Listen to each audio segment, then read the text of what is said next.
Welcome back. Big victories in the 2020 congressional races with early numbers showing that the GOP gained at least 4 million new voters, with President Trump receiving more non-white votes than any Republican candidate in 60 years. House Republicans are also expecting up to 13 new seats with victories for incoming women, veterans, minorities. House Minority Leader Kevin McCarthy joins me right now. And Congressman, it's great to see you this morning. Thanks very much for joining us. And this morning we are learning of another victory.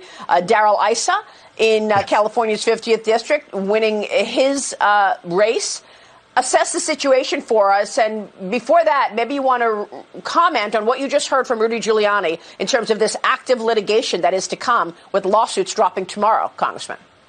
Well, what we need in the presidential race is to make sure every legal vote is counted, every recount is completed, and every legal challenge should be heard. Then and only then that America will decide who won the race. Remember, Maria, we are less than 21,000 votes away where the House we could win the majority. There are a number of seats, 10 seats that are still sitting out there. Republicans are leading in 3. They haven't called any of those. So why would you call the presidential race first? Remember the framework. I was on your show just the Sunday before the election.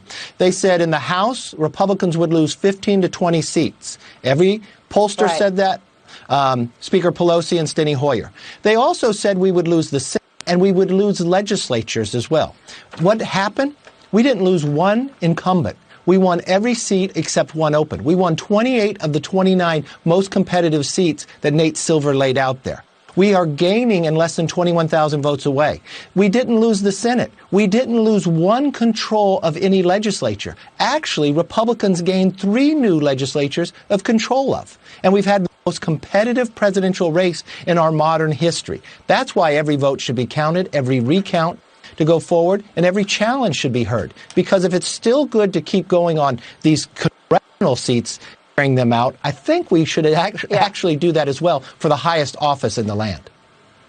Well, I think you make a really good point, particularly after the media has taken us down many rabbit holes before. Russia collusion, obstruction, an impeachment trial based on no crime, and then a Democratic blue wave, and now, of course, this. Let me ask you about Nancy Pelosi. She has sent a letter out to members asking for their support. She wants to get reelected as Speaker of the House. What does that mean for you, and will she stay as Speaker, in your view? Well, only know in January, because to become Speaker, you have to have 218 votes on the floor. When she went up for that vote 2 years ago, there were 15 Democrats who voted against her. 10 of those Democrats will be coming to Congress. If those 10 vote against her again, she will not be Speaker of the House because she won't have 218 because of the gains of the Republicans. We are close enough now that we can control the floor with a few Democrats joining with us. Remember what America just said. They rejected this socialism. We won from Miami to New York to Minnesota to California. We won by Republican women winning. We'll have more women in Congress as Republicans than in the history of Congress.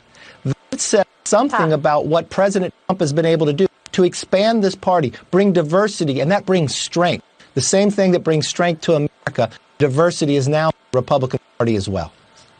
Well, that's great news. Is she facing the extreme left in terms of how to govern? Maybe it's better for you to become Speaker in 2 years if she stays in place. Tell me about the infighting going on the other side. Well, I think it's better for America the sooner a Republican becomes Speaker. But she's got internal fights because she promised them that she would win enough seats that they would keep the majority this time and next time. Now everything, not one of them won. They only lost. They didn't defeat one Republican. And now in their own conference call, they're calling it a dumpster fire. They're yelling at one another whether they should call themselves socialists or not. And think about who lost. The former Secretary of Health, herself a pragmatic socialist. And then we defeated a sitting chairman of the committee as well. Congressman, it's good to see you this morning. Thanks very much. Minority Leader Kevin McCarthy. We'll take a break. When we come back, Senator Lindsey Graham is here with a brand new, never-before-seen